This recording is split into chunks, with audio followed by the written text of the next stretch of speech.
সম্মানিত মুসল্লিয়ানি কেরাম, প্রথমেই মহান আল্লাহ সুবহানাহু ওয়া তাআলার শুকরিয়া আদায় করছি, যে মহান মনিব আমাদেরকে সৃষ্টি করেছেন, যিনি আমাদের জন্যে সর্বশ্রেষ্ঠ জীবন ব্যবস্থা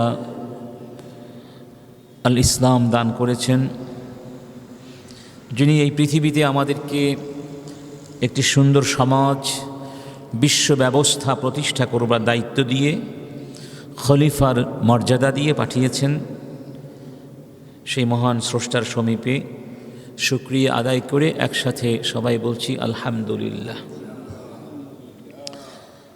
আমরা যে বিষয়টি নিয়ে ধারাবাহিক আলোচনা করে আসছি, ইতিমধ্যে 3টি পর্ব আমরা সম্পন্ন করেছি। আজকে 4র্থ পর্বের আলোচনা হবে ইনশাআল্লাহ। সেই বিষয়টি ছিল সমাজ বিনির্মাণে ইসলামের রূপরেখা।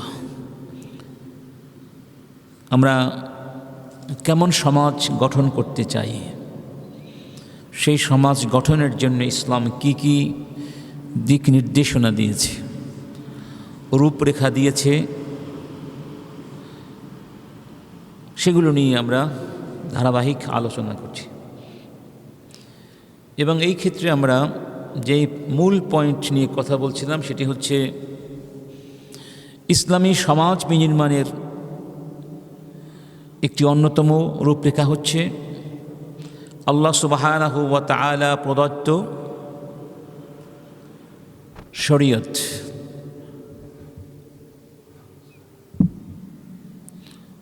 আল্লাহ সুবহানাহু ওয়া তাআলা আমাদের জন্য একটি শরীয়ত দিয়েছেন, জীবন ব্যবস্থা দিয়েছেন।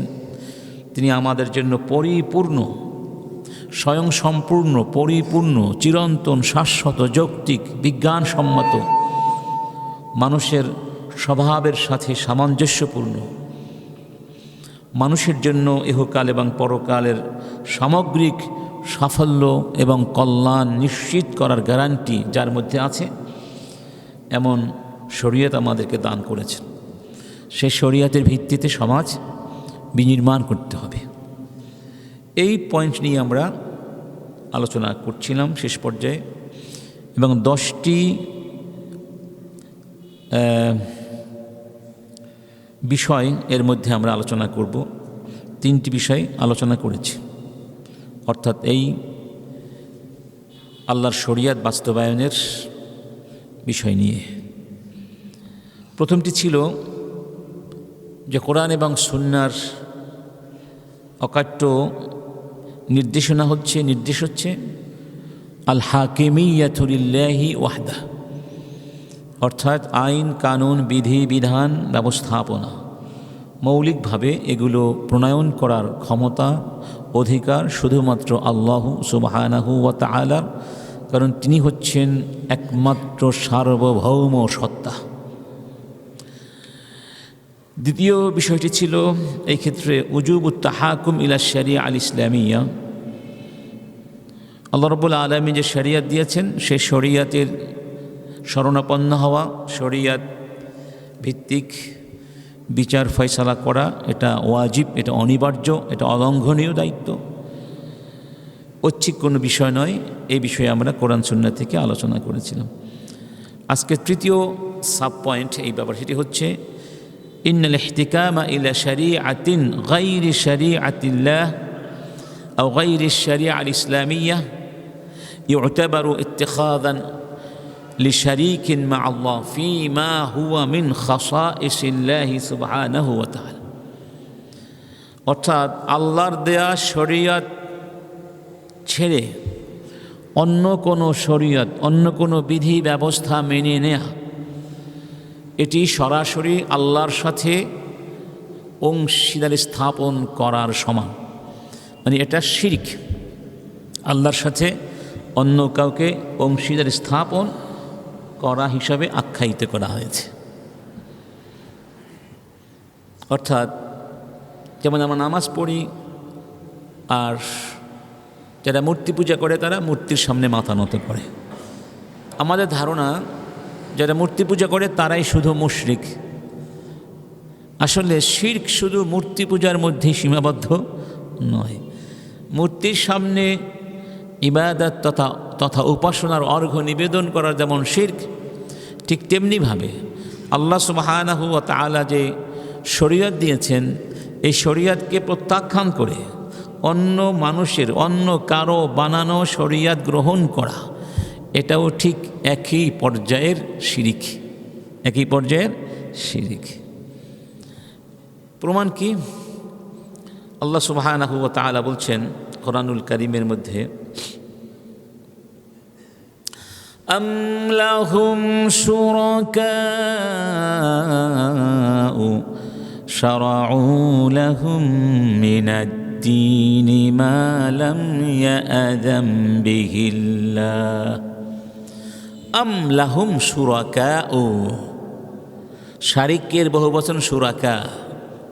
তাহলে কি ওদের কি আছে? শুরাকা আছে। ওরা কি আল্লাহর সাথে অন্য কাউকে শরিক বানিয়েছে? যেই শরিকেরা, যেই শুরাকারা কি করে, শারাউ লাহুম মিনাদ-দীন মা লাম ইয়া'যাম বিহিল্লাহ। শারাউ মানে তারা শরীয়ত পরিবর্তন করে, আইন কানুন রচনা করে, মিনাদ-দীন ধর্মের ভেতরে, মানে নতুন একটা ধর্ম, নতুন একটা জীবন ব্যবস্থা তারা প্রবর্তন করছে, যেই ব্যাপারে আল্লাহর পক্ষ থেকে কোনো অনুমতি দেওয়া হয়নি। মা লাম ইয়া'যাম বিহিল্লাহ, এদের নাই। আল্লাহর অনুমতি না নিয়ে ওরা আল্লাহর বিধিবিধানকে প্রত্যাখ্যান করে সমান্তরাল বিধিবিধান রচনা করছে। ওরা হচ্ছে এমন যারা আমার স্থানটা দখল করতে চায়, মানে যারা আল্লাহর বিধিবিধান করার অধিকার কার? আল্লাহর।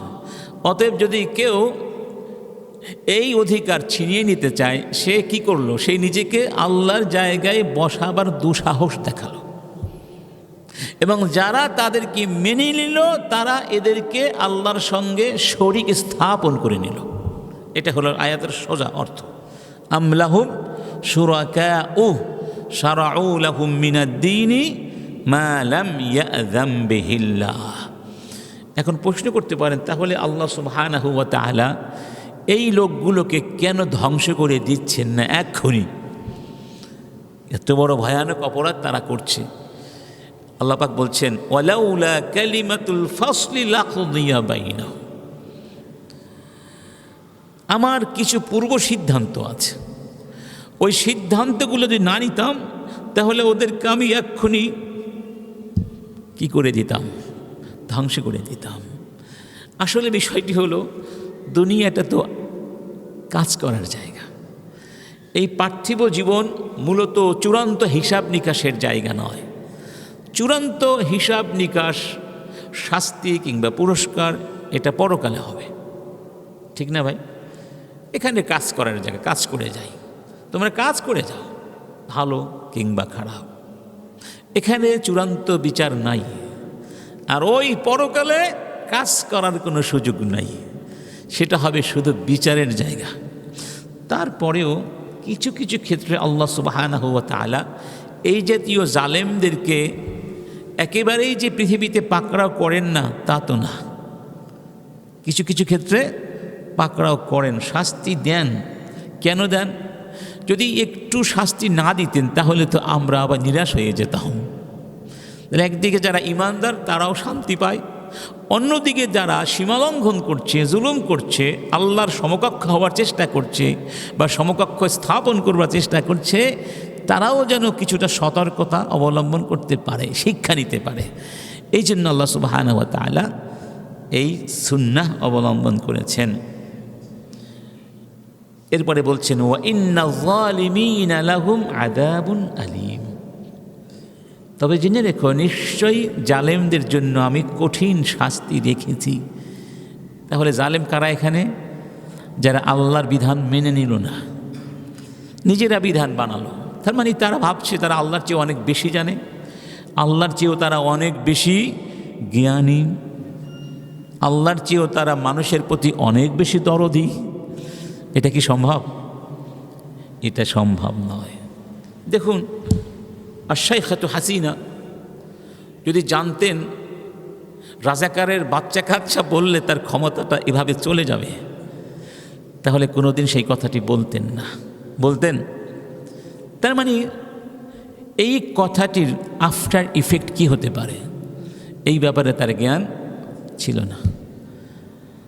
আসলেই তো তাই, কালকে কি হবে, পরশু কি হবে, এটা কি আমরা কেউ জানি? তাহলে আমাদের কাছে তো এক মুহূর্তের পরে কি ঘটবে সেই জ্ঞানটুকু নাই। তারপরে মানুষ কি করে চিরন্তন বিধান রচনা করবে, কি করে শাশ্বত বিধান রচনা করবে, কি করে সামগ্রিক বিধান রচনা করবে, কি করে মৌলিক বিধান রচনা করবে, এটি সম্পূর্ণ মূর্খতাপ্রসূত একটা চিন্তা, সম্পূর্ণ মূর্খতাপ্রসূত একটা চিন্তা। এই জন্যে আল্লাহ পাক এভাবে ইরশাদ করছেন, ওয়ালাকাদ আরসালনা ইলা উমামিন মিন ক্বাবলিক فأخذناهم بالبأساء والضراء لعلهم يتضرعون। হে রাসূল, তোমার আগেও আমি অনেক নবীদের পাঠিয়েছি, রাসূলদের পাঠিয়েছি, এবং ওরা যখন আমার বিধিবিধান প্রত্যাখ্যান করেছিল তখন আমি ওদের উপরে অনেক বালা মুসিবত চাপিয়ে দিয়েছিলাম, অনেক বিপদ চাপিয়ে দিয়েছিলাম, যাতে করে ওরা আমার কাছে এসে ক্ষমা চায়, আমার কাছে আকুলতার সাথে ফিরে আসে। কিন্তু খুবই দুঃখজনক, ফালাউলা ইয জাআহুম বা'সুনা তাদাররাউ ওয়ালাকিন কাসাত কুলুবুহুম ওয়া যায়্যানা লাহুমুশ শাইতানু মা কানু ইয়ামালুন। আল্লাহ আফসোস করে বলছেন, যদি ওরা আমার কাছে মাফ চাইতো, আমার পক্ষ থেকে কঠিন বিপদ আসার পরেও যদি ওরা আমার কাছে এসে মাফ চাইতো, আমি তো মাফ করে দিতাম, বিপদ থেকে বাঁচিয়ে দিতাম। কিন্তু ওয়ালাকিন কাসাত কুলুবুহুম, ওদের মনগুলো খুবই শক্ত হয়ে গিয়েছিল। কাসওয়া মানে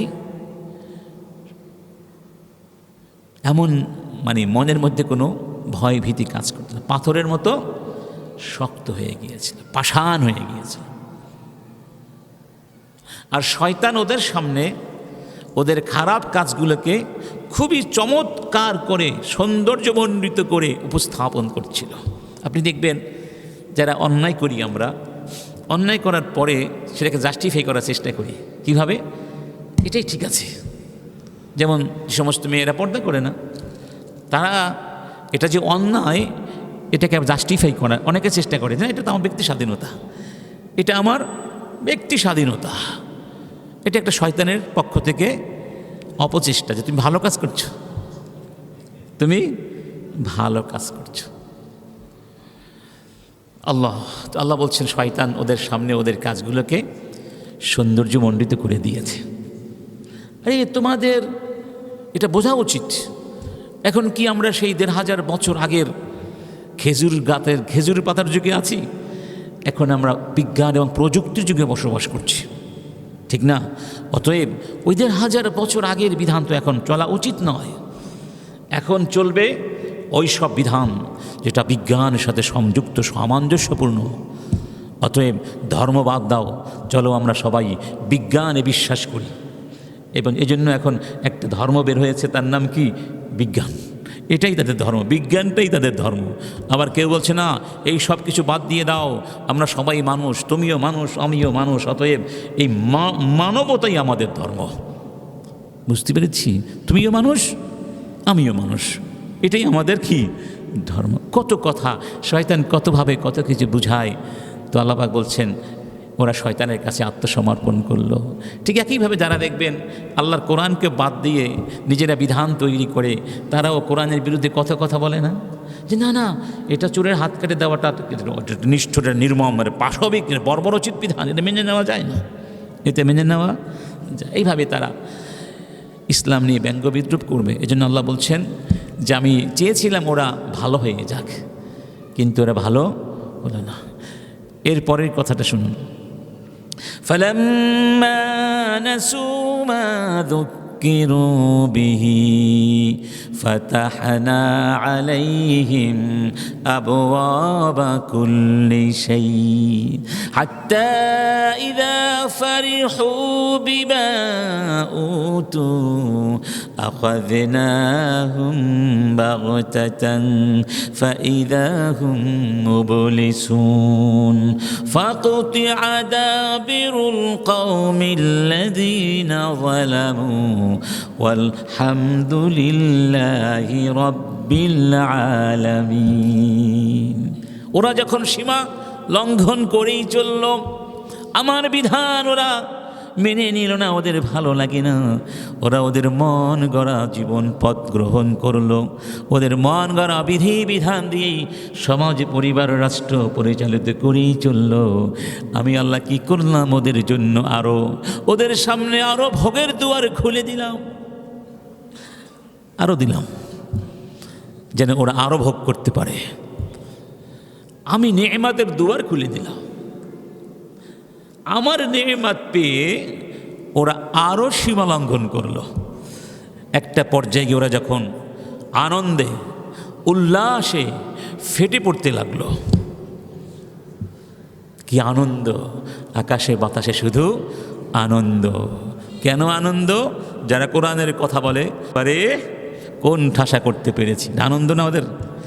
সবচেয়ে বড় আনন্দ যখন কোনো আলেম মরে যায় ওরা খুশি হয়, যখন কোনো ইসলামপন্থীদেরকে ওরা কুপকাত করতে পারে ওদের ষড়যন্ত্র দিয়ে ওরা আনন্দে উল্লাস করে। যাই হোক, তো আল্লাহ বলছেন ওরা যখন আনন্দে এবং উল্লাসে ফেটে পড়ল, আখাযনাহুম বাগতাতান, হঠাৎ করে একদিন আমি ধরলাম, ফাইদা হুম মুবলিসুন, ওরা বুঝতেই পারলো না। ওরা তো সব জায়গায় ওদের লোকজন সেট করে রেখেছে, নিশ্চিদ্র নিরাপত্তার ব্যবস্থাও করেছে, ওরা ভাবতেই পারে নাই যে কিভাবে এই সব হয়ে গেল। সুবহানাল্লাহ, আল্লাহর কথা দেখেছেন, ভাবতেও পারে নাই, ওরা চিন্তাও করে নাই যেভাবে কিছু একটা আমি করে দিব। হঠাৎ করে আমি ওদের শিকড় কেটে দিলাম, ফাকুতে আদাবিরুল কওমিল্লাযিনা যালামু, কুতা কেটে দেওয়া হলো, দাবিরুল কওমিল্লাযিনা যালামু, জালেমদের শিকড় কেটে দেওয়া হলো। আলহামদুলিল্লাহি রাব্বিল আলামিন, আল্লাহ নিজের প্রশংসা নিজে করে বলছেন আলহামদুলিল্লাহি রাব্বিল আলামিন। এই জন্য জালেমের পতনে কি পড়তে হয়? আলহামদুলিল্লাহি রাব্বিল আলামিন। আল্লাহ নিজে বলেছেন আলহামদুলিল্লাহি রাব্বিল আলামিন।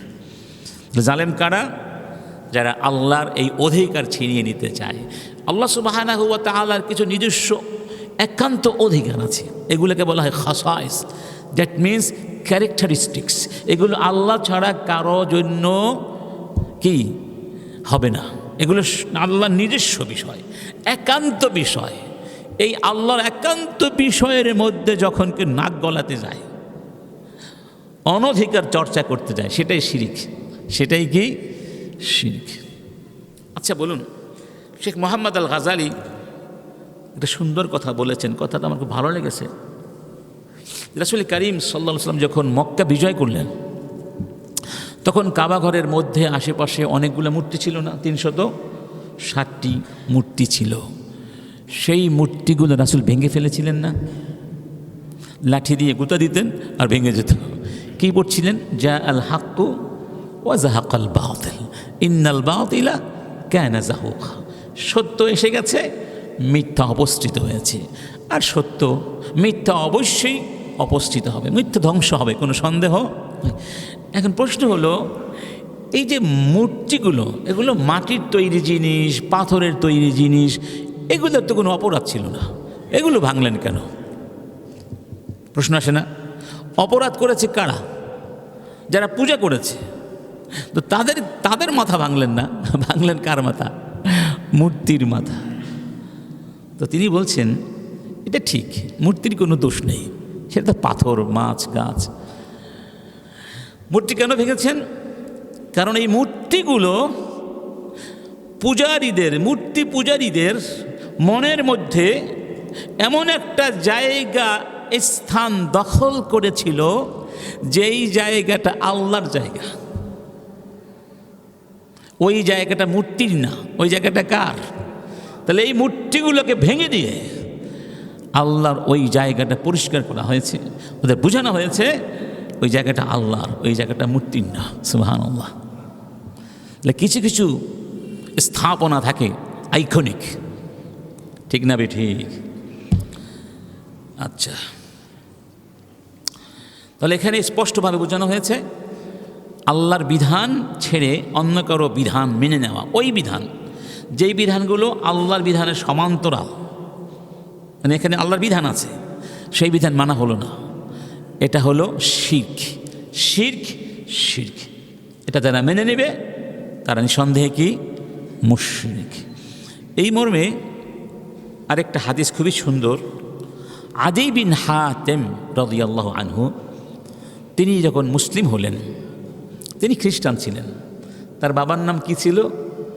হাতেম আত-তাই। ওই ইয়ামানের সেই বিখ্যাত দানশীল ব্যক্তি হাতেম তাই, হাতেম তাই বলি আমরা, হাতেম আত-তাই। তো বললেন, ইয়া রাসূলুল্লাহ, কোরআনের মধ্যে একটা আয়াত আছে, আল্লাহ বলছেন ইত্তাখাযু আহবারাহুম ওয়া রুহবানাহুম আরবাবাম মিন দুনিল্লাহ। ইহুদিরা খ্রিস্টানরা তাদের রহবান, তাদের আহবার অর্থাৎ তাদের পুরোহিত, ধর্মযাজক, ধর্মপুরুষ, তাদেরকে ওরা রব হিসাবে গ্রহণ করেছে আল্লাহকে বাদ দিয়ে।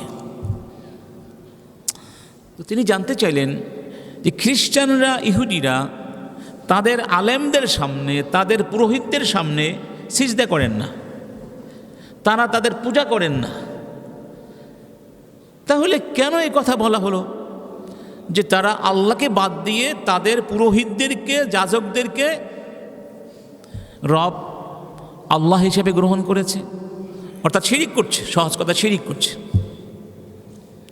রাসূল কারীম বললেন বিষয়টি হলো এরকম যে আল্লাহ সুবহানাহু ওয়া তাআলা তাওরাতের ভেতরে, ইনজিলের ভেতরে যেই সমস্ত জিনিস হালাল বলে ঘোষণা করেছিলেন, হালাল, এটা করা যাবে, এটা করবে, এটা করো, এটা গ্রহণ করা যাবে, এটা গ্রহণ করো, সেগুলোকে ওই পুরোহিতেরা, ওই যাজকেরা, ওদের ধর্মপুরুষেরা হারাম বানিয়েছে। তাহলে আল্লাহ বানিয়েছিলেন কি হালাল, আর ওরা বানিয়েছে হালাল। খেয়াল করবেন। আচ্ছা, ঠিক তেমনিভাবে যেগুলোকে আল্লাহ তাওরাতের ভেতরে, ইনজিলের ভেতরে হারাম, নিষিদ্ধ ঘোষণা করেছিলেন, সেইগুলোকে ওরা হালাল বা বৈধ হিসাবে গ্রহণ করেছিল, ঘোষণা করেছিল। তাহলে আল্লাহর হারামকে ওরা হালাল বানিয়েছিল, আর হালালকে হারাম, হারামকে হালাল বানিয়ে দিয়েছিল। মানে আল্লাহর বিধানকে পরিবর্তন করে দিয়েছিল, উল্টো নিজেরা বিধান তৈরি করতে গিয়ে। আচ্ছা, সেটা না হয় মানলাম, তাহলে জনগণকে কেন বলা হলো যে তারা তাদেরকে আল্লাহ হিসেবে মেনে নিয়েছে? অন্যায় তো করেছে যাজকেরা, পুরোহিতেরা। রাসূল কারীম বললেন কারণ জনগণ এটা মেনে নিয়েছে। তাদের পুরোহিতেরা যে অন্যায় কাজটি করেছে, আল্লাহর বিধানের মধ্যে পরিবর্তন করেছে, এই কাজটিকে জনগণ মেনে নিয়েছে। এই জন্য আল্লাহ বলছেন ওরা আমার ইবাদত করে না, ওরা আমি আল্লাহকে রব মানে না, ওরা রব হিসাবে গ্রহণ করেছে ওদের পুরোহিতদেরকে, ওরা ওদের পূজা করে, অতএব ওরা মুশরিক। ওরা কি মুশরিক? এটি যদি ইহুদি খ্রিস্টানদের ব্যাপারে প্রযোজ্য হয়, আমাদের অবস্থান কোথায়? আমাদের কোরআন সুদ হারাম, অকাট্য হারাম, ব্যর্থহীনভাবে হারাম ঘোষণা করে নাই? সুদ এক জায়গায় না, 4 জায়গায়, 4টি ধাপে চূড়ান্ত পর্যায়ে সুদ হারাম করা হয়েছে। যেমনিভাবে নেশা, মদকেও 4টি ধাপে, অর্থাৎ গ্রাজুয়ালি, চূড়ান্তভাবে, ফাইনালি হারাম করা হয়েছে, চূড়ান্তভাবে। আচ্ছা, এটা সবাই আমরা জানি, প্রত্যেক মুসলমান জানে মদ হারাম, প্রত্যেক মুসলমান জানে সুদ হারাম, জানে না ভাই? আচ্ছা, আমাদের আইন কি বলে? আমাদের দেশের আইন, রাষ্ট্রীয় আইন কি বলে? আমাদের সমাজের আইন কি বলে? সুদ বৈধ। বৈধ না হলে এত সুদী ব্যাংক কীভাবে চলছে? রাষ্ট্রের অর্থনৈতিক সিংহভাগ কর্মকাণ্ড চলছে কিসের ভিত্তিতে? আপনি মেনে নেন নাই? আমি মেনে নেইনি, যদি সন্তুষ্টির সাথে মেনে নেই আমাদের ঈমান নাই, মুশরিক। আর যদি বিপদে পড়ে মেনে নেন যে আমার বিশ্বাস শুধু হারাম, কিন্তু আমি বিপদে পড়েছি বা আমার ঈমান দুর্বল, তাহলে মুশরিক হব না, কাফেরও হব না, ফাসিক হব, নাফরমান হব, অপরাধী হব, কবিরা গুনাহ করছি। এটা আল্লাহ চাইলে মাফ করতে পারেন, চাইলে জাহান্নামের শাস্তি দিতে পারেন, ক্ষমতা কার হাতে। তো অন্তত পক্ষে এতটুকু কিন্তু থাকতে হবে, সুদ হারাম, ঘুষ হারাম, মদ হারাম, চাঁদাবাজি হারাম, গীবত করা হারাম, অপবাদ দেওয়া হারাম, মিথ্যা কথা বলা হারাম, এই বিশ্বাস তো থাকতে হবে। আল্লাহ, এভাবেই চলবে নাকি আমাদের মধ্যে কোনো পরিবর্তন আসলে আসা উচিত? আপনারা কি বলেন ভাই? এভাবে চললে আমাদের সমস্যা ছিল না, যদি আল্লাহর কাছে না যাওয়ার কোনো প্রয়োজন না থাকতো, দুনিয়ায় থাকতে পারতাম চিরদিন, তাহলে অসুবিধা ছিল না। কিন্তু ভাই দুনিয়ায় তো থাকার সুযোগ নাই, যে কোনো মুহূর্তে চলে যেতে পারি, আপনিও পারেন, আমি, যে কোনো মুহূর্তে, যে কোনো মুহূর্তে। কী জবাব দিবেন আল্লাহর কাছে? কি জবাব দিব আল্লাহর কাছে? বাস এতটুকুই। এই জবাবদিহিতার চিন্তাই তো মুসলমানকে ভালো মানুষ বানায়। এই জবাবদিহিতার চিন্তাটাকে জাগ্রত করুন। যে ওমর ইবনে খাত্তাব এই জন্যই বলতেন, একটি ক্ষুধার্ত কুকুর যদি ক্ষুধায় মরে যায়, পিপাসায় মরে যায় ওই ফোরাতের তীরে, কিংবা একটি খচ্চর, একটা গাধা রাস্তায় পথ চলতে গিয়ে পা পিছলে পড়ে যায় বা হোঁচট খেয়ে পড়ে যায়, আমাকে যদি আল্লাহ জিজ্ঞেস করেন, ওমর এই গাধাটি, খচ্চরটি কেন রাস্তায় পথ চলতে গিয়ে কষ্ট পেল, ওই রাস্তা তো মেরামত করে দেওয়ার কথা, দায়িত্ব তোমাকে দেয়া হয়েছিল, তুমি রাস্তা কেন মেরামত করে দাওনি? যে কারণে একটা খচ্চর পথ চলতে গিয়ে কষ্ট পেয়েছে। ওই কুকুরটি কেন পিপাসায় মারা গেল? তুমি তো দায়িত্বে ছিলে। আমি কি জবাব দেব? এই জবাবদিহিতার ভয়ে তাদের চোখে ঘুম আসতো না। এমনিতেই যিনি রাত্রেবেলা ঘুরে বেড়াতেন না, জবাবদিহিতা। কারণ দায়িত্ব যত বিশাল, জবাবদিহিতাও তত কি বিশাল। আমরা তো দায়িত্ব নেওয়ার জন্য পাগল হয়ে গেছি, ঠিক না? আর আপনাদের রাউজান তো আরও ভয়ানক অবস্থা, খালি মানুষ মারে, খালি গুলি করে। কি ব্যাপার? কি ভাই, গুলি করেন কাকে? আপনি মরবেন না? মনে রাখবেন, আপনার আমল যেমন হবে প্রতিদান তেমনই পাবেন, আজকে অথবা একই প্রতিদান পাবেন। ইসলামের এটি নীতি আছে, আল জাযাউ মিন জিনসিল আমল। যেই শ্রেণীর আমল সেই শ্রেণীর প্রতিদান, দুনিয়াতেও পরকালেও।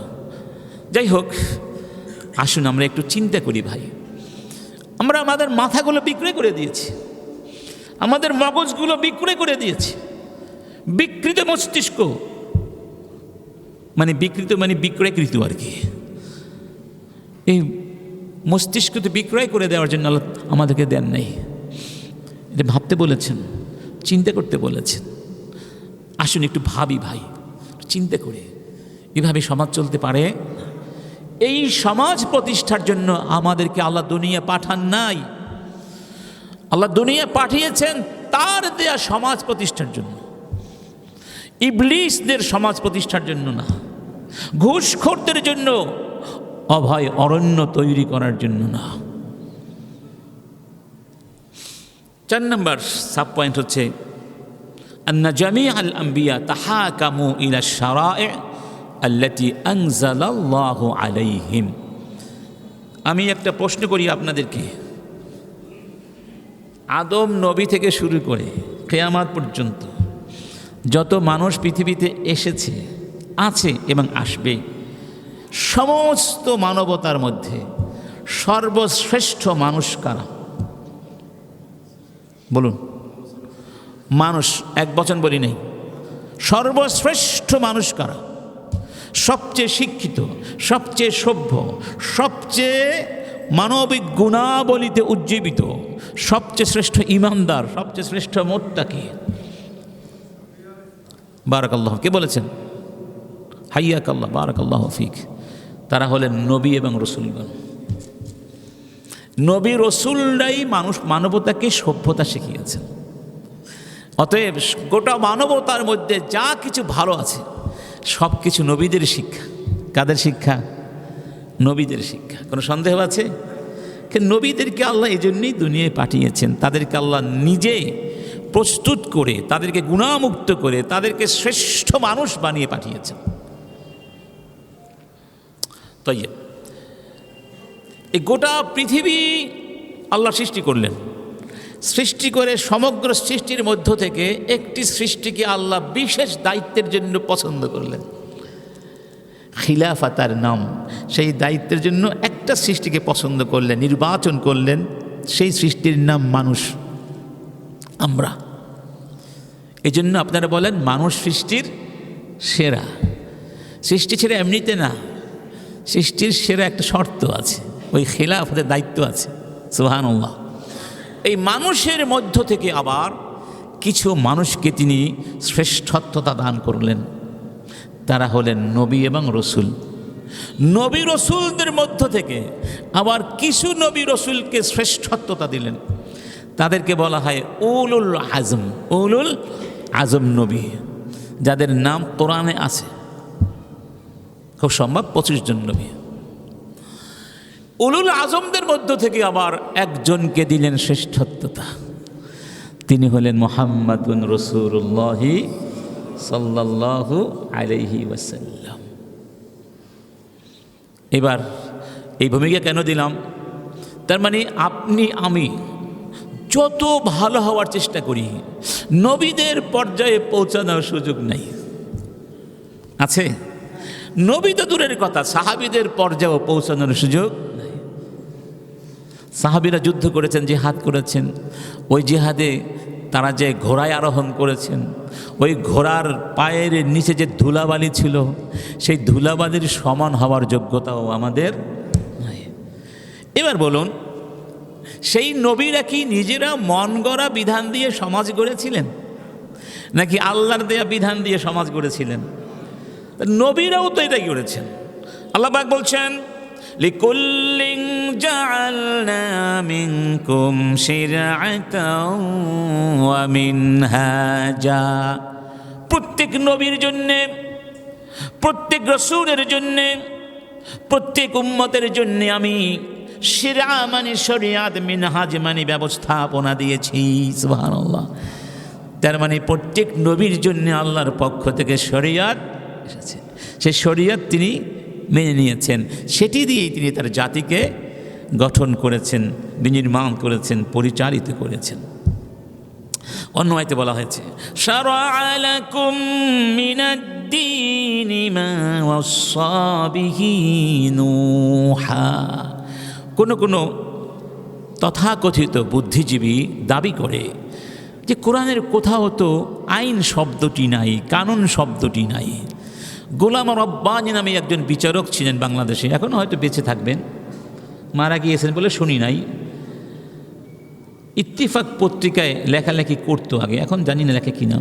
বিচারপতি, সাবেক বিচারপতি, সে ইসলামী শরিয়াত নিয়ে অনেকগুলো আপত্তিকর কথা একবার লিখেছিল।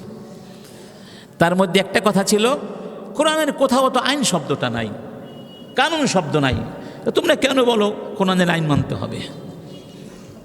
দেখুন, মানে মানুষ তো মূর্খ হলে একটু লজ্জা থাকা উচিত। যেই জিনিসটা আমি জানি না সেই ব্যাপারে এভাবে কথা বলা যায় না।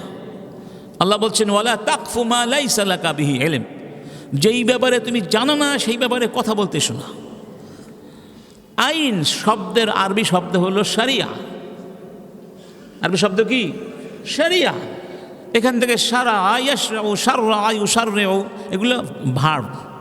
শরিয়া হচ্ছে ভার্বের রুট, মাসদার বলা হয়। এখান থেকে এগুলো ডিডাক্ট করা যায়। সারা, সারা, সারাউ, সারাত, সারাতা, সারানা, সাররা, এগুলো সব এই ভার্ব থেকে আমরা তৈরি করি। আচ্ছা, আল্লাহ বলছেন সারা, মানে আল্লাহ বলছেন সারা মানে তিনি আইন করে দিয়েছেন, শরীয়ত দিয়েছেন। লাকুম মিনাদ্দিন, তোমাদের জন্য, মানে তোমাদের জন্য ধর্ম বা জীবন ব্যবস্থা তিনি দিয়েছেন। মা ওয়াসসা বিহি নূহা, যেই জীবন ব্যবস্থা বাস্তবায়নের জন্যে তিনি নূহ নবীকে ওসিয়াত করেছেন। এখানে ওসিয়াত মানে আদেশ করেছেন, ওয়াল্লাযী আওহাইনা ইলাইকা, হে রাসূল যেটা আমি আপনার কাছে ওহী করলাম। ওয়ামা ওয়াসাইনা বিহি ইব্রাহিম ওয়া মূসা ওয়া ঈসা, ঠিক এই জিনিসটি আমি ইব্রাহিমকেও বলেছিলাম, মূসাকেও বলেছি, ঈসাকেও আলাইহিম আফদালুস সালাওয়াতি ওয়াস সালাম। সেটি কি? আমি নূহকে কি বলেছি জানতে হবে না? আপনাকেই বা কি বললাম? এর ব্যাখ্যা আন আকিমুদ্দিনা, আন আকিমুদ্দিনা, আমার দিনটি প্রতিষ্ঠিত করুন। মানে আমি যেই দিন দিলাম, শারা আলাকুম মিনাদ দিন, যে দিনের শরীয়ত দিলাম, এটাকে তোমরা জমিনে প্রতিষ্ঠিত করো।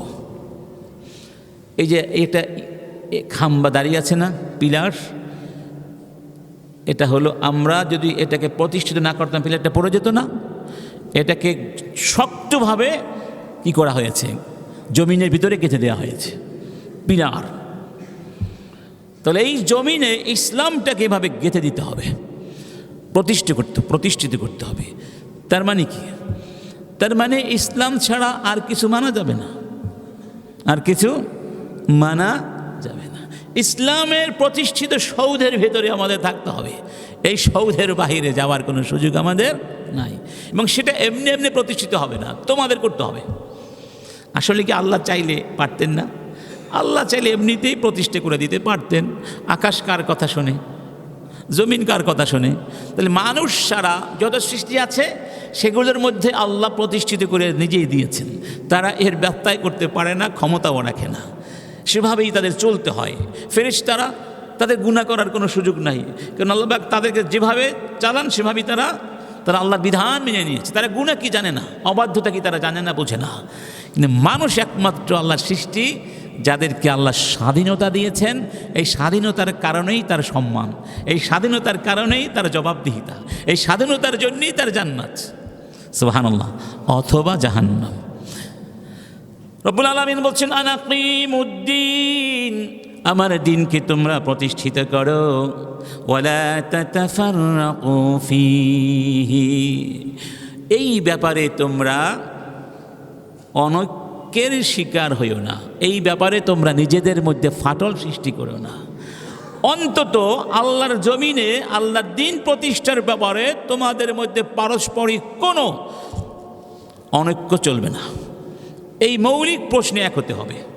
ধরুন আল্লাহ এক, আল্লাহ কয়জন? আল্লাহ আছেন, তিনি এক। এই প্রশ্নে আমাদের মধ্যে কারো কোনো দ্বিমত আছে? দ্বিমত থাকলে তার এখানে আসার কোনো দরকার নেই, তার জন্য মসজিদ না, তার জন্য অন্য কিছু। এখানে দেখুন, এখানে কত ধরনের লোক আছে, আমরা কত দল করি, কত মত আছে, কিন্তু এই প্রশ্নে কিন্তু কেউ কারো দ্বিমত নেই। তো আল্লাহ এক, এই ব্যাপারে যদি কোনো দ্বিমত না থাকে, ঠিক আল্লাহর দিন, আল্লাহর জমিন, আল্লাহর দিন তার জমিনে প্রতিষ্ঠিত করতে হবে। আল্লাহ বলছেন এই ব্যাপারেও তোমাদের দ্বিমত চলবে না। এরপরে দ্বিমত করা যেতে পারে, যেমন ধরুন দিন প্রতিষ্ঠা করতে হবে, এই ব্যাপারে একমত হওয়ার পরেও এই প্রতিষ্ঠার সম্পৃক্ত কত ধরনের খুঁটিনাটি বিষয় থাকবে না, সেখানে ইজতিহাদ হতে পারে, সেখানে নানা মত থাকতে পারে, পরামর্শ করতে হবে। কিন্তু মৌলিক প্রশ্নে দ্বিমত করা যাবে। তাহলে যারা বলে ইসলামী রাজনীতি চলবে না, তারা এখান থেকে সরে পড়েছে। সব মুসলমানকে মেনে নিতে হবে যে ইসলামের রাজনীতি শুধু চলবে, ইসলামের সমাজ চলবে, ব্যবস্থাপনা চলবে। এরপরে এর ভিতরে এসে আপনারা মতানৈক্য করেন, নানা দল করেন, অসুবিধা নাই, সেখানে ইজতিহাদের সুযোগ আছে। কেন ফিকহি মাযহাবে অনেকগুলো মত আছে না, আছে কি না? মারামারি করছি আমরা। আপনি হজ করতে যান, দেখবেন কেউ হাত এভাবে বাঁধে, কেউ এভাবে বাঁধে, কেউ বাঁধেই না। মালিকি মাযহাবে হাত তো বাঁধেই না, ছেড়ে দিয়ে নামাজ পড়ছে, মারামারি হচ্ছে। তাহলে একাধিক মত থাকবে। আল্লাহ পাক একাধিক মতের যোগ্যতা আমাদের দিয়েছেন, জ্ঞান দিয়েছেন, বিবেচনা দিয়েছেন, বুদ্ধি দিয়েছেন, গবেষণা করতে বলেছেন। কিন্তু নামাজ ফরজ, এটা তো আপনি মানতে হবে। নামাজের ফরজিয়াতের ব্যাপারে কোনো মতানৈক্য নাই। মতানৈক্য আমি আস্তে বলবো না জোরে বলবো, ভাই কোনো সমস্যা নাই, তুমি আস্তে বললে বলো, জোরে বললে বলো, কোনো অসুবিধা নেই, সবগুলোই আছে, সুবহানাল্লাহ। তাহলে মানতে হবে এই জমিন আল্লাহর, আল্লাহর জমিনে আল্লাহর দিন ছাড়া যারা আল্লাহকে বিশ্বাস করে অন্য কোনো মানুষের বানানো রাজনীতি, অর্থনীতি, সমাজনীতি মানতে পারবে না। তারপরে আপনি অন্য মত দিতে পারেন যদি সেটা সুযোগ থাকে, গবেষণার কোনো অবকাশ থাকে, কিন্তু অকাট্য প্রশ্নে দ্ব্যর্থহীন ব্যাপারে আপনার কোনো দ্বিমত দেওয়ার সুযোগও নাই। এই জন্য আল্লাহ বলছেন ওয়ালা তাতাফাররাকু ফিহি, আমার জমিনে আমার দিন প্রতিষ্ঠা, আমার জন্য সমাজ প্রতিষ্ঠা করবে, এই ব্যাপারে কোনো মতানৈক্য করবে না, খবরদার। এরপরে বলছেন কাবুরা আলাল মুশরিকিনা মা তাদউহুম ইলাইহি। আল্লাহ তো সবই জানেন, সুবহানাল্লাহ। এই কথাগুলো যখন আমরা বলবো, আল্লাহ বলছেন তোমরা এই কাজ যখন করতে শুরু করবে, এই দায়িত্ব পালন করবে, এই কথাগুলো বলবে, তখন কিছু কিছু মানুষের কাছে এটা খুব ভারী বোঝা মনে হবে, এটা মেনে নিতে পারবে না। যত সহজভাবে আমরা বললাম, ওরা এত সহজভাবে মেনে নিবে। তারা কারা? কাবুরা আলাল মুশরিকিন। কাবুরা মানে অনেক ভয়ানক আকার ধারণ করবে, অনেক বড় বিষয় মনে করবে, অনেক ভারী বিষয় মনে করবে, মানতেই পারবে না। কারা? মুশরিকিন। মুশরিকিনটা এটা মানতে, তাহলে আল্লাহ কাদেরকে মুশরিক বললেন? আল্লাহর দিন ভিত্তিক সমাজ যারা প্রতিষ্ঠা করতে চায় না, আল্লাহ তাদেরকে মুশরিক বলেছেন এবং বলছেন তারা এটা মেনে নিবে না। আল্লাহ ইয়াজতাবি ইলাইহি মান ইয়াশা ওয়া ইয়াহদি ইলাইহি মান ইউনিব। সুবহানাল্লাহ। আবার আমাদের সান্ত্বনা দিলেন যে আল্লাহ যাকে পছন্দ করেন তাকেই তার দিকে পথ দেখান, আল্লাহ যাকে পছন্দ করেন তাকেই হিদায়াত দিয়ে তার কাছে টেনে নেন। সুবহানাল্লাহ। তার মানে তোমরা যারা শত বিরোধিতার মুখে, শত বাধার মুখে, শত চ্যালেঞ্জের মুখে, শত হুমকির মুখে, জীবনের হুমকি, সম্মানের হুমকি, সম্পদের হুমকি, সব তাহাদিদাত, সব তাহাদ্দিয়াত, সব হুমকি চ্যালেঞ্জ মোকাবিলা করে টিকে থাকবে, তোমাদেরকে আমি ভালোবেসে কাছে টেনে নিব। সুবহানাল্লাহ। অন্যটা আল্লাহ বলছেন ইয়া দাউদ ইন্না জাআলনাকা খলিফাতান ফিল আরদি। অনেক বছর আগে যখন আমি IIUC-তে প্রথম চাকরি পেলাম, এর কিছুদিন পরে আমাকে ডাকা হলো, আরও বেশ কয়েকজন আমার কলিগকে ডাকা হলো আমাদের তৎকালীন প্রভিসি ডক্টর আবু বকর রফিক স্যারের রুমে। একটা আয়াতের ব্যাখ্যা নিয়ে একটু সমস্যা চলছিল। এই যে আমরা বলি আল্লাহ মানুষকে খলিফা বানিয়েছেন, ইন্নী জাইলুন ফিল আরদি খলিফা। এই খলিফা শব্দের দুইটা অর্থ আছে। কয়টা অর্থ আছে? একটা অর্থ হচ্ছে সাকসিসর, মানে যে অন্যের পরে আসে তাকে বলা হয় তার খলিফা। আমি চলে গেলাম, আরেকজন আমার জায়গায় আসলো, তা সে আমার খলিফা। আমরা যে প্রজন্ম আছি, এই প্রজন্ম চলে যাবে, আরেকটা প্রজন্ম আসবে, সেটা চলে যাবে, আরেকটা প্রজন্ম আসবে, তার মানে প্রত্যেকটা প্রজন্ম আগের প্রজন্মের খলিফা। এটাও শাব্দিক অর্থ আছে, বুঝতে পেরেছেন? সৌদি আরব থেকে ইংরেজিতে অনুবাদ করা হয়েছে কোরআনের, এমন একটা কোরআন আমাদের দেয়া হলো, সেখানে এই অর্থটি গ্রহণ করা হয়েছে। অথচ আমরা সারা জীবন শিখেছি, পড়েছি, জেনেছি খলিফা মানে আল্লাহর প্রতিনিধি, বুঝতে পেরেছেন? আর তারা অর্থ করেছে কি, মানে তোমরা বংশ পরম্পরায় আসতে থাকবে দুনিয়ায়। এই অর্থটি আসলে কতটুকু গ্রহণযোগ্য? একটা বোর্ড হলো, সেই বোর্ডে আমিও ছিলাম, আমার লেখাটা এখন ইন্টারনেটে পাবেন। খিলাফতের মর্ম কি, আমার নাম লিখলে, খিলাফত লিখলে হয়তো পেতে পারেন, লেখাটা ইন্টারনেটে আছে, বিভিন্ন সাইটে আছে। তো আমরা তখন এই বিষয় নিয়ে দীর্ঘদিন লেখাপড়া করে সিদ্ধান্তে পৌঁছালাম, এখানে ওই অর্থটির চেয়ে প্রতিনিধিত্বের অর্থটাই সর্বাধিক গ্রহণযোগ্য। তার মধ্যে অনেকগুলো প্রমাণ দিয়েছিলাম, এটা একটা, এই আয়াতটা একটা প্রমাণ, যেটা এখন বলছি। রব্বুল আলামিন বলছেন ইয়া দাউদ ইন্না জাআলনাকা খলিফাতান ফিল আরদ। হে দাউদ, আমি তোমাকে আমার জমিনে খলিফা বানিয়েছি। সরাসরি কি খলিফা? দাউদ তিনি একজন নবীও ছিলেন, আবার অনেক বিশ্ববিখ্যাত ইতিহাস শ্রেষ্ঠ একজন শাসক ছিলেন, ঠিক না? আবার তার ছেলে সুলাইমান তিনিও ছিলেন আরও বড় শাসক। সুবহানাল্লাহ। এটা আমাদের জানা আছে। আল্লাহ বলছেন তোমাকে খলিফা বানিয়েছি জমিনে। এই খলিফা মানে কি? ফাহকুম বাইনান নাস বিল হাক্কি। অতএব তুমি এই লোকদের ভেতরে ন্যায় বিচার করো। ফাহকুম, বিচার করবে, শাসন করবে, বাইনান নাস, লোকদের ভেতরে, বিল হাক্কি, সত্য দিয়ে। মানে আমি যেই সত্য পাঠিয়েছি সেই সত্য দিয়ে বিচার করবে, শাসন করবে, কারণ আমি তোমাকে আমার খলিফা বানিয়েছি। সুবহানাল্লাহ। এখন প্রশ্ন করতে পারেন, খলিফা হতে হলে তো আবার যে যার খলিফা হয় সে সেখানে থাকে না, আর একজন তার জায়গায় এসে বসে, তো আল্লাহ কি নাই? আল্লাহ তো তার জায়গা মতোই আছেন, তো তার জায়গাকে আমরা দখল করে নিলাম? আসলে বিষয়টা এরকম না। ওই যে বললাম, আল্লাহ চাইলে মানুষের মধ্যেও তার বিধানটা সরাসরি বাস্তবায়িত করতে পারতেন এমনভাবে যে আপনার আবার গুনাহ করার কোনো ক্ষমতাই থাকতো না, কিন্তু আল্লাহ সেটা চান না। আল্লাহ চান যে আল্লাহ তার বিধান বলে দিয়েছেন, তোমরা নিজেরা আমার পক্ষ হয়ে স্বেচ্ছায় এটা বাস্তবায়ন করো। আমি দেখতে চাই তোমরা আমাকে কতটুকু ভালোবাসো, তোমরা আমাকে কতটুকু মানো, বিশ্বাস করো। আমি তোমাদের মাধ্যমেই আমার দিনটা, আমার আইনটা বাস্তবায়ন করতে চাই। এই অর্থে আমরা খলিফা। সুবহানাল্লাহ বলবেন না? এরপরে বলছেন, ওয়ালা তাত্তাবিল হাওয়া, খবরদার দাউদ, মন গড়া বিধান মেনে চলো না, মন যা চায় তাই করো না। মানে আমি যেই সত্য দিয়েছি এর বাইরে গিয়ে তার কারো সত্য আর কোনো কিছু মেনো না, মেনে চলতে পারবে না। ফায়ুদিল্লাকা আন সাবিলিল্লাহ, যদি আমার বিধান থেকে, আমার দেয়া সত্য থেকে বিচ্যুত হয়ে যাও, নিজে অন্য কিছু তৈরি করে তা মানো, তা দিয়ে বিচার ফয়সালা করো। ফায়ুদিল্লাকা আন সাবিলিল্লাহ, জেনে রেখো ওই বিধিবিধান তোমাকে আমি আল্লাহর পথ থেকে অন্ধকারের পথে ফেলে দিবে, দলালাতের মধ্যে ফেলে দিবে। আদাল্লা ইউদিল্লু মানে পথভ্রষ্ট করা, আন সাবিলিল্লাহ আল্লাহর পথ থেকে তোমাকে পথভ্রষ্ট করে অন্য জায়গায় নিয়ে যাবে। পরিণাম কি হবে? ইন্নাল্লাযীনা ইয়াদিল্লুনা আন সাবিলিল্লাহ, আল্লাহর রাস্তা থেকে যারা বিভ্রান্তির মধ্যে, দলালাতের মধ্যে চলে যায়, লাহুম আযাবুন শাদীদ, তাদের জন্য আমি কঠিন শাস্তি রেখেছি। বিমা নাসু ইয়াউমাল হিসাব, কারণ তারা পরকালের হিসাব নিকাশকে ভুলে গেছে। আমার কাছে কিন্তু হিসাব আছে, হিসাব দিতে হবে, ওই হিসাবটা তারা ভুলে গেছে, যেই কারণে আমার পথ থেকে সরে গেছে। আর সেই জন্য ওদেরকে আমি ছাড়বো না, আমি কঠিন শাস্তি দেব।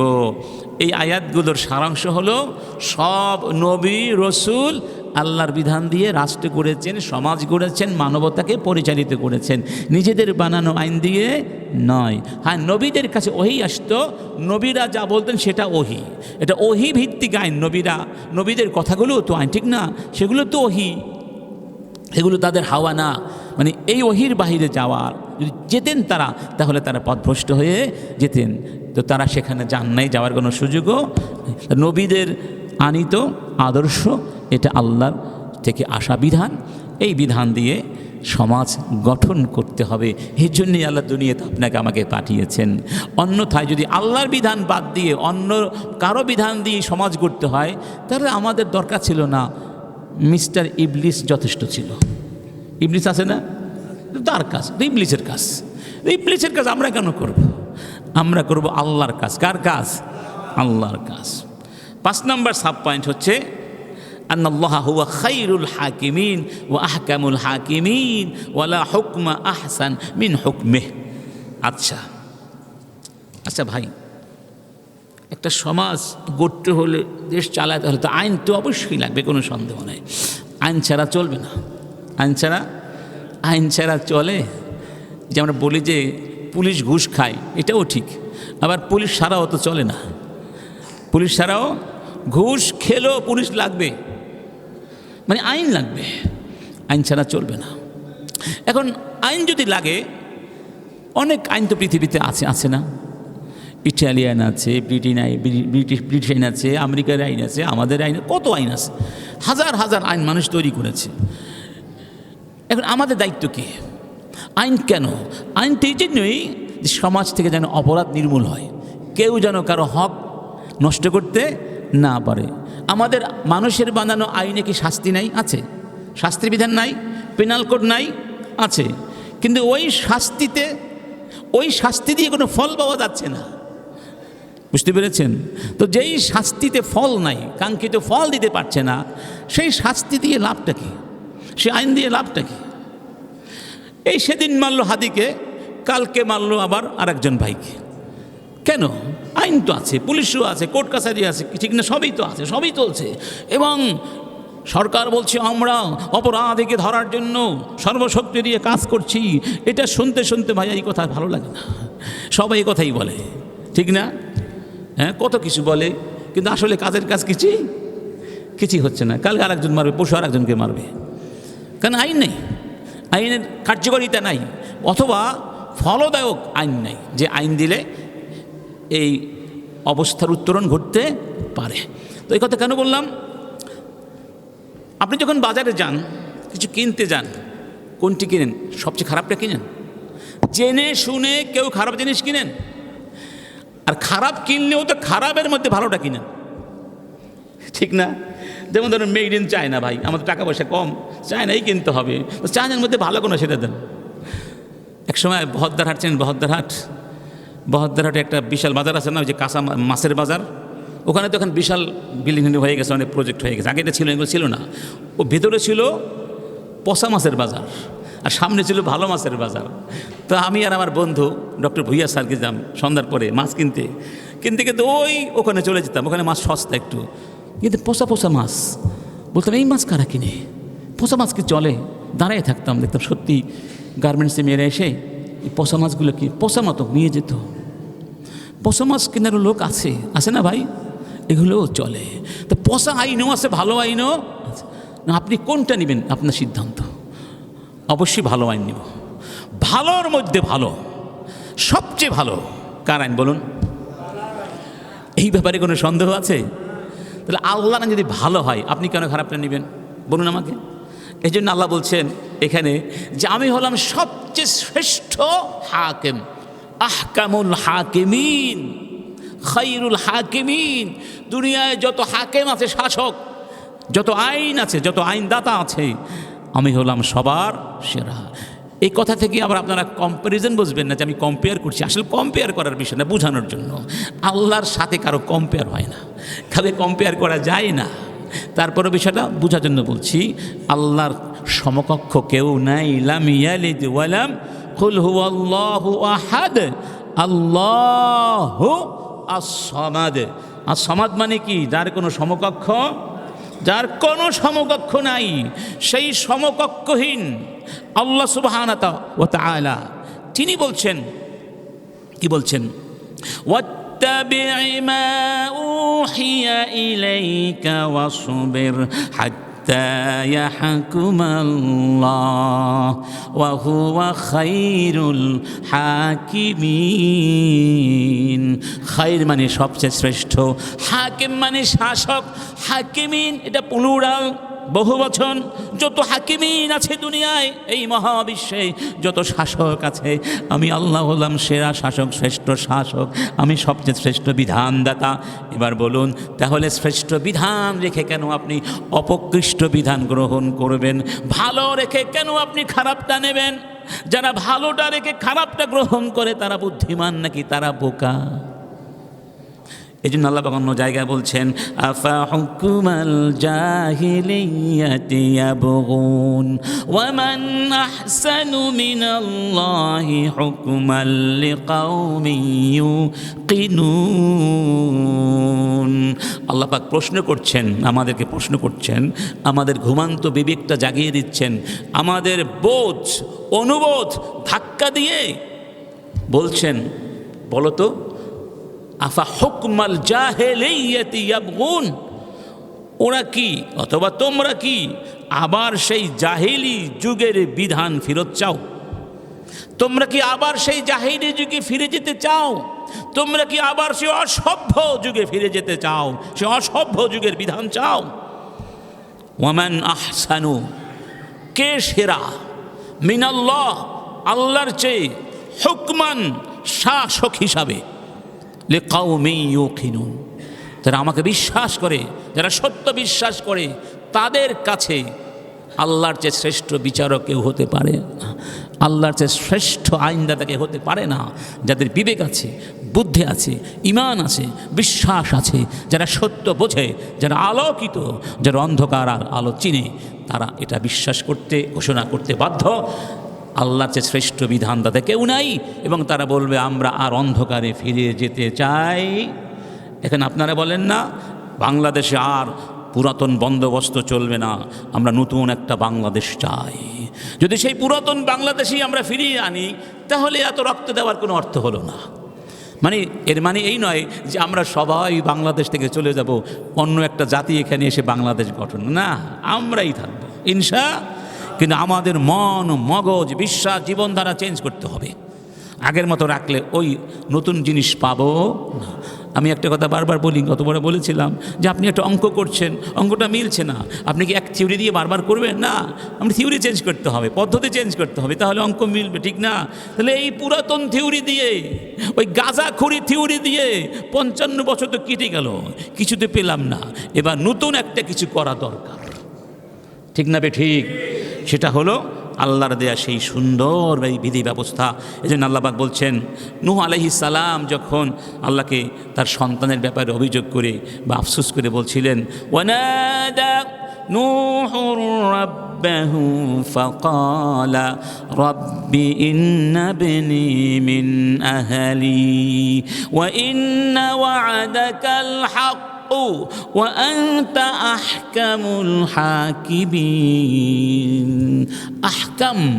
আহকাম মানে সবচেয়ে শ্রেষ্ঠ হুকুমদাতা, এটা হলো সুপারলেটিভ ডিগ্রি। আহকাম সবচেয়ে শ্রেষ্ঠ, হাকিমিন এটা কার কথা ছিল?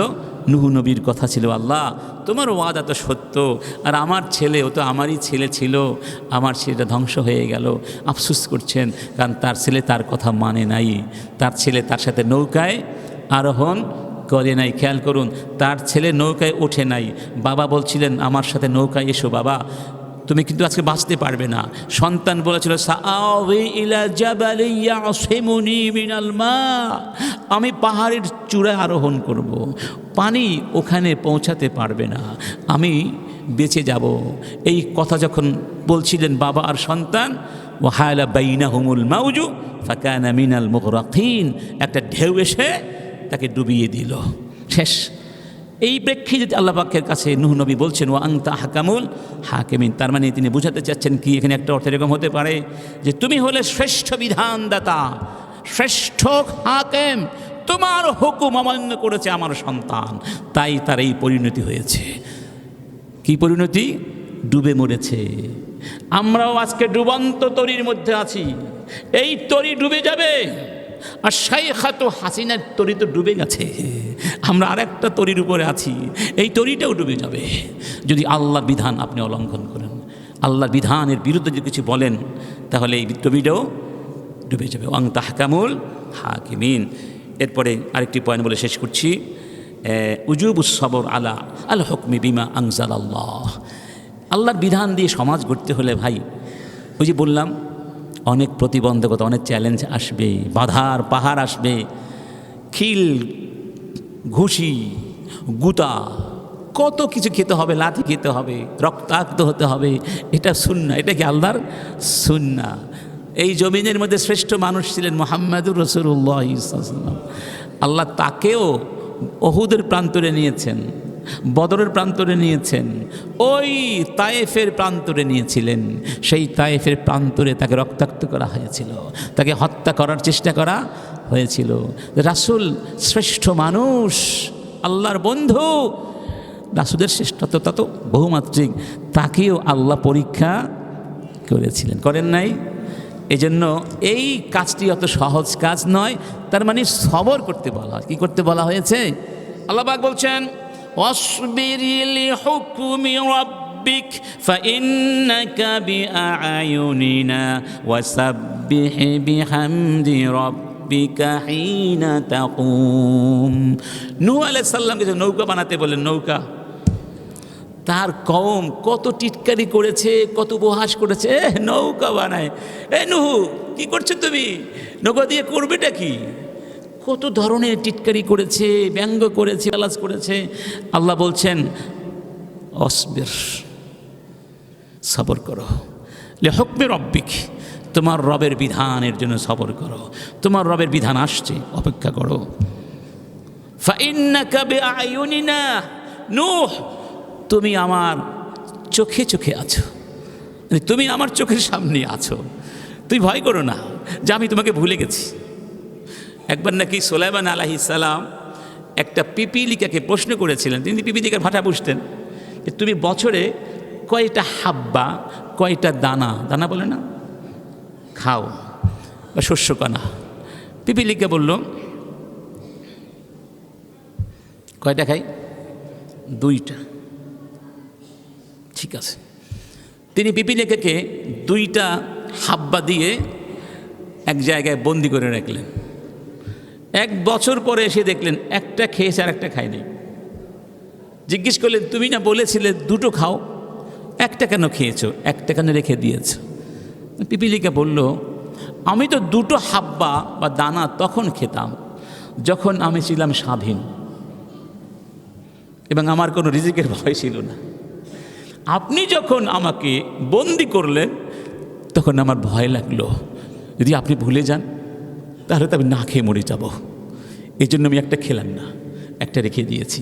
আর স্বাধীন থাকলে আমার ভয় লাগতো না। রিজিক কে দিচ্ছেন আমাকে? আল্লাহ। তো আল্লাহ বলছেন ভয় করো না, নূহ ভয় করো না, তুমি আমার চোখে চোখে আছো।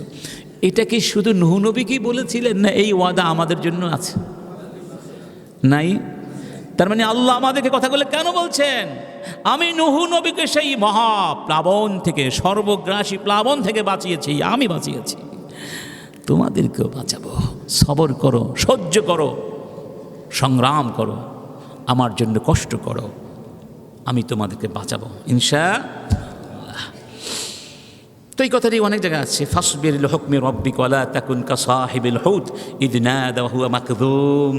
ফাসবির লিহুকমি রব্বিকা ওয়া লা তুতি' মিনহুম আথিমান আও কাফুরা। সবর করো, তোমার রবের জন্য সবর করো, তার বিধান পালন করতে সবর করো, কিন্তু পাপিষ্ঠদের, কাফেরদের অনুগত হবে না, কোনো অবস্থাতেই না।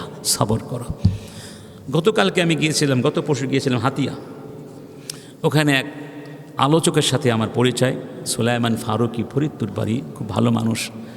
তো আমাকে গল্পে গল্পে আসার পথে বললেন যে আল্লামা সাঈদী সাহেবের সাথে আমার যেদিন তাকে বন্দি করা হবে, আটক করা হবে, তার 3 দিন আগে তার বাসায় গিয়েছিলাম দেখা করতে। তো জিজ্ঞেস করলাম হুজুর অবস্থা তো ভালো মনে হচ্ছে না, কি করবেন? তখন তিনি আমাকে বললেন ফাসবির লিহুকমি রব্বিক, এই কথাটি, ফাসবির লিহুকমি রব্বিক, সবর করো, তোমার প্রতিপালকের বিধান পালন করতে সবর করো। সত্যের উপরে অটল থাকতে হলে সবর করতে হয়। কী করতে হবে ভাই? বড় বেশি সবর দরকার। ধরুন একজন ব্যক্তি চোখে দেখে না, চোখে সে যদি বলে আমি মেয়েদের দিকে তাকাই না, আমি মুত্তাকি মানুষ, এই কথার কোনো অর্থ আছে? চোখই তো না, দেখবে কীভাবে? তার সবর সহজ, তার সবরটা কি? তার দেখার সবর খুব সহজ, কারণ তার চোখ নাই। কারণ যেই ব্যক্তির চোখ আছে সে যদি বলে আমি আল্লাহকে ভয় করি, আমি বিজ্ঞানে নারী দেখি না, তাহলে বুঝতে হবে তার সবর আছে। কেন বললাম? এখন ভাই এমন অবস্থা, একটু হাত পাতলেই লাখ লাখ টাকা। এখানে আপনি সবর করতে হবে, আপনার কঠিন সবর। কার ভয়ে? আল্লাহর ভয়ে। আপনি এমন এক ক্ষমতায় বসেছেন, একটা সাইন করলেই 1 কোটি টাকা অবৈধভাবে। এখানে আপনার সবর লাগবে কি লাগবে না? তাহলে ঘুষ আল্লাহ হারাম করেছেন, আল্লাহর বিধান মানতে হলে সবর করতে হবে। সুবহানাল্লাহ। এই সবরটা সবচেয়ে কঠিন সবর। অন্যায় থেকে সবর করা, আনুগত্যে সবর করা, বিপদ আপদে সবর, 3 প্রকার সবর আছে। যাকে ইনশাআল্লাহ আমরা আজকে এখানে শেষ করছি। আল্লাহ পাক আমাদেরকে তৌফিক দান করেন বোঝার, আমরা যেন অন্তত পক্ষে আমরা প্রত্যেকেই যেন এই জমিনে আল্লাহর এক একজন সৈনিক হয়ে যেতে পারি, কোরআনের এক একজন সৈনিক হয়ে মরতে পারি। এটাই আমাদের চূড়ান্ত বাসনা। আমাদের আলোচনা চলমান থাকবে ইনশাআল্লাহ। ওয়া আখিরু দাওয়ানা আনিল হামদুলিল্লাহি রাব্বিল আলামিন।